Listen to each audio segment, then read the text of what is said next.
карата, това е най-гадната игра. Защото всъщност в тялото, естествено децата няма да ги караме, в тялото се изисква нокаут. Това означава, че мога да щупиш ребрата на практика. Докато в главата не се ловя, да се хваля, все едно да речем. В главата, за хлапетата казвам, в главата не се ловя. Чините.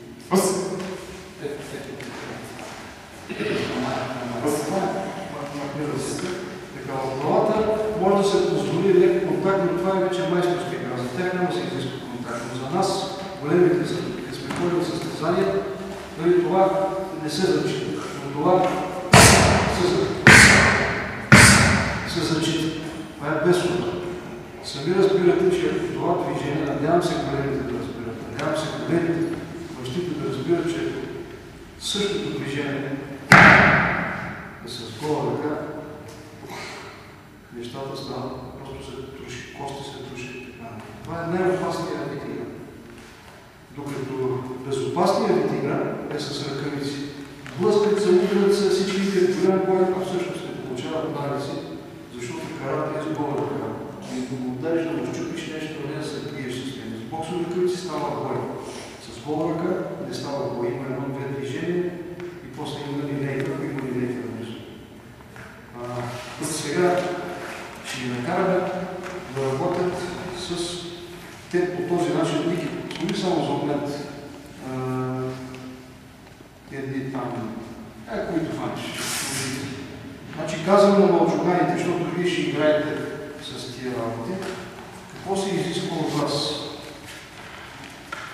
Какво се изисква от вас?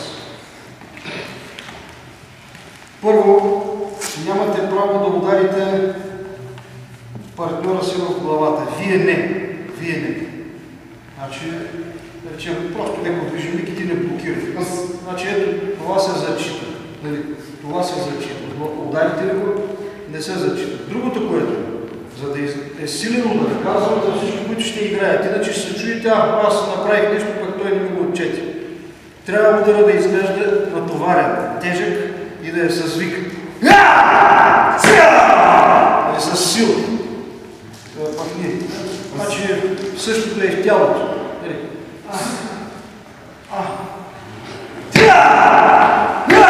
Да е с сила. Ритмистите също не. Така. С сила. С сила. Ударите го обаче, извинявай, не се зачита. Колкото по-висок е майсторът, имам предвид черни, по-тъмен е пояса, толкова по-безконтактно може да работи и да преценява движението.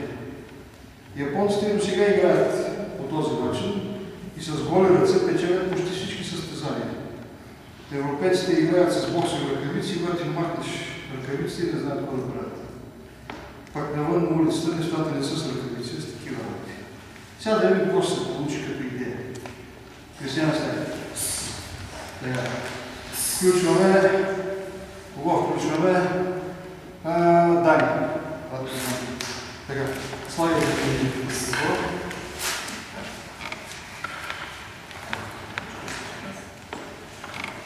Сега. Да не се излиза извън кръга. Защото тия, които ги посочихме, ще играят.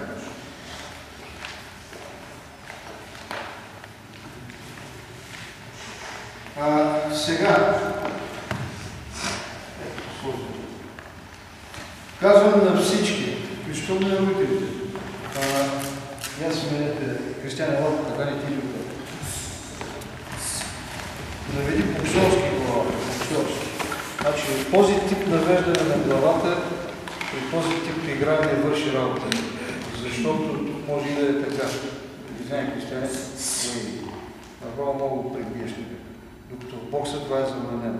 В кикбокса, боксови ръкавици или кикбокс, така е забранено. Докато в карате откачиш физиологията. Това е опасно да наведеш. Винаги тук се гледа главата да е далече. Това Кристиян, чакай, не? Главата да е далече, движи назад, главата да е далече движи. Да. Много е лесно да го чукна тук. Чукна го тук и става опасно. А пък на големите състезания е разрешено да му пръкнеш в очите. Движенията са много бързи. Значи вижте с една боксова ръкавица, тук има тежки мъже. Ще го удрям по главата и няма и да разберете. И знаете, много остане. Това приключва. То е буквално за болност. Карате е опасна работа, то няма нищо общо с боксовите ръкавици, но сега вие няма да бъркате с пръстите, само затворена ръка. Ясно, нали? Сменете ръцете. Сменете позиция. Ясно. Без да служат, но тялото може да го удариш. Така.